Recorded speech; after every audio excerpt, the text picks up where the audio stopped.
I would say that my biggest superpower in most cases is probably not the superpower that most people think about when they think about, getting ahead in fitness, in business, productivity, etc. Most people think that it often has to do with innate skill or like knowing the specific magical stuff you need to do to unlock, the next step, right? Like, oh, I need to do this specific thing to get all my secret gains, or I need to do this specific thing to get ahead in business or whatever. When in reality, a lot of it is just basically one specific superpower, which is focus. The ability to just do something for a long period of time without getting too distracted. Now, of course, that doesn't necessarily mean that, you don't have distractions in your life. Everybody has distractions in your life. I have tons of distractions in my life. I am definitely somebody who chronically multitasks. I tend to be watching YouTube videos, having some TV on or something in the background or in a separate monitor while I am doing things. And that's just because that's kind of normal for me. I've just gotten used to that. That is what makes the work, tolerable. I couldn't sit in front of my computer all day for, 12 plus hours a day if I didn't have something at least to keep my mind occupied while I'm doing somewhat boring tasks that don't require a lot of mental effort. But at the same time, when I think about, basically like long term, most of that stuff is stuff that I see as kind of unimportant. It's distractions. It's stuff that I don't really pay attention to very much. It's stuff that I don't necessarily have a lot mentally invested in.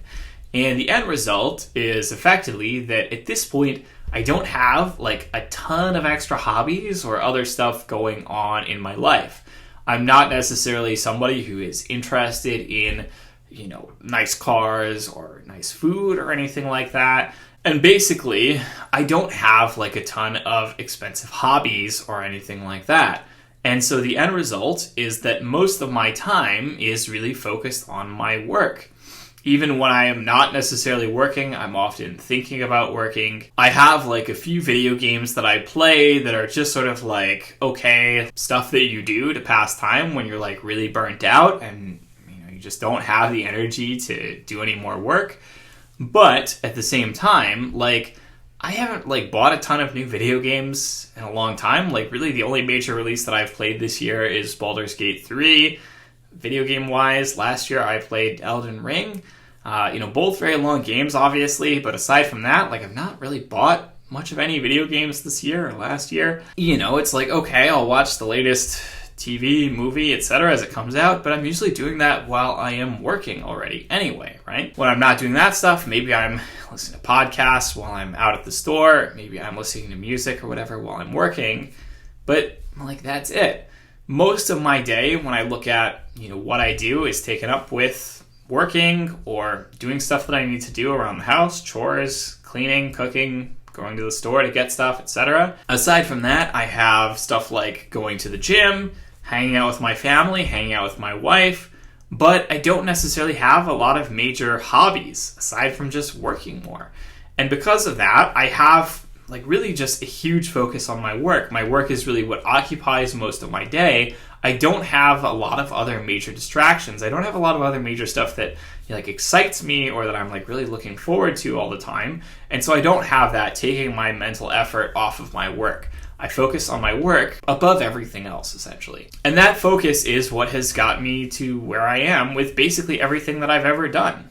I'm somebody who has often worked much more than the average person because I just like doing it. I mean, there are certainly days that I have worked consistently 16-hour days, basically nonstop from the second that I get up to the second that I go to sleep, or pretty dang close to it. I've had so many days where I put in, 12 plus hour days on a weekday. I've had so many days where even on weekends I end up working just because I don't have too much else to do. And I'm just like, all right, I might as well get ahead on next week's work or whatever the case is. I am working all the time, and it's not necessarily because I feel that I have to.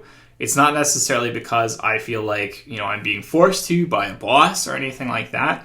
A lot of the time, it's just because I enjoy doing it and I want to do the stuff that I'm doing, and there's always more of it to do, so I might as well keep doing more of it. And that is, I would say, my, again, biggest real hobby is working. And I just enjoy doing it because I enjoy the work that I do. I've talked in the past about how you probably shouldn't be working super hard or super long hours if you're just basically somebody who makes a wage. Like, If you have a job, like, you do the work that is required for that job, and then like doing extra stuff is not necessarily going to get you more money or necessarily benefit you in the long run. When you work for yourself, when you have the kind of job that I have, where your personal earning is just basically tied to your ability to scale up your business more than anything else, like, yeah, you can continue working for yourself if you are the person who sees the benefit of that and you're not doing it because somebody else is forcing you to. I would say that's a lot more empowering, that's a lot more possible, and a lot more realistic than doing something like working 80-hour weeks for a job where they're just going to pay you the same regardless of whether you worked 40 or 80 hours, right? And in particular, I don't generally seek out new hobbies, new novel stuff to do. That's just not really exciting to me. It's not really interesting to me. I seek out more stuff to do with my business. I seek out more projects to undertake to expand the size of it and so on.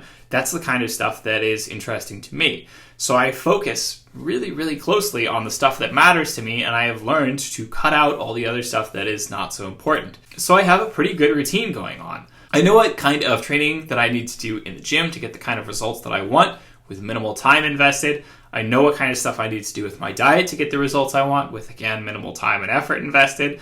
I know the stuff that I need to do with my business. I know the stuff that I need to do with language learning, which is another little thing that I do, typically like 30 minutes a day or less.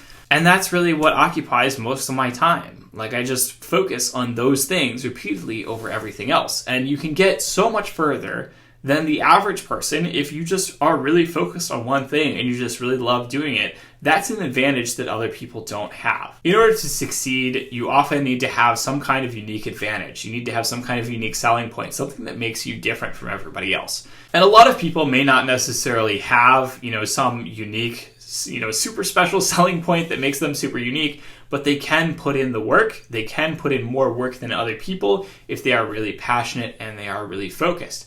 And I would say that for me, that's really been my single greatest strength all the time in everything that I do. The stuff that I focus on, I try and do it 100%. I try and make it basically everything. I try not to let anything else get in the way. And over time, obviously, certainly I've made mistakes, right? Certainly I have made a lot of missteps. I have had many times that I allowed my focus to be broken. Honestly, I think that the last time that really happened was last year when Elden Ring came out. Elden Ring, massive video game, took me something like 200 hours to beat. And in the meantime, it really cut into everything else in my life. Like, I became properly obsessed with it. I just really was spending so much time playing it that it took away from all this time that I really needed to be focusing on all this other stuff. And I felt really bad about it. It caused a minor crisis for me because it was just such a major thing for me for really quite a long time, several months. It really took out of my life, or not necessarily took out of my life, but set me back, I guess you could say. And after that, I really vowed to change my relationship with video games in general, which is, again, why I've been buying fewer video games. I've not been focusing on those kinds of hobbies and those distractions. I've been really focusing on my work and the stuff that matters to me, and I'm so much happier for it because I have many fewer worries. I'm not constantly like, hey, if I just finish my work a little bit faster, then maybe I'll have an hour to sit to myself and play this video game or read this book or whatever. I cut out a lot of that stuff because it doesn't matter as much in the long run, and it's stuff that doesn't make me happy, and juggling all that stuff in particular takes away from my happiness on its own. When you really focus on the stuff that matters to you, you have that clarity, you have that precision, you have that follow through. Nothing else matters. You can just focus on the stuff that matters. All the other stuff falls away, and you just get to focus on the stuff that does matter. And again, for me, I've identified the stuff that matters for me. I've identified how to follow it. I've identified how to get what I want out of it. And that is now my whole life. I guess you could say that my life is kind of boring in many ways because I don't have a lot of extraneous, exciting stuff going on. I have my work, I have my family, I have my training, I have my language learning, I have a few video games that I play. That's it, right? It's a really beautiful balance. It's a really beautiful position that I think I've come to where I have the right connection with my work. I have the right connection with the stuff that I do. I have the right balance of everything going on in my life. Honestly, it makes me super happy. My business continues to develop and grow. I continue to see better and better results year over year than I did the previous year. And I continue to be able to help more clients and continue to grow my online presence. And all of that stuff is amazing. It feels awesome. It's super empowering to be able to work for yourself and see the results of your work and be like, I built that, I did that thing. And, you know, like, that matters. That is the world to me. That is all for this week's video. I hope you have enjoyed it. As always, don't hesitate to like, comment down below with ideas for future videos. Let me know if there is any feedback. Smash that notification bell, smash that subscribe button, all that other funny stuff, and I will see you all next week. Have a good one.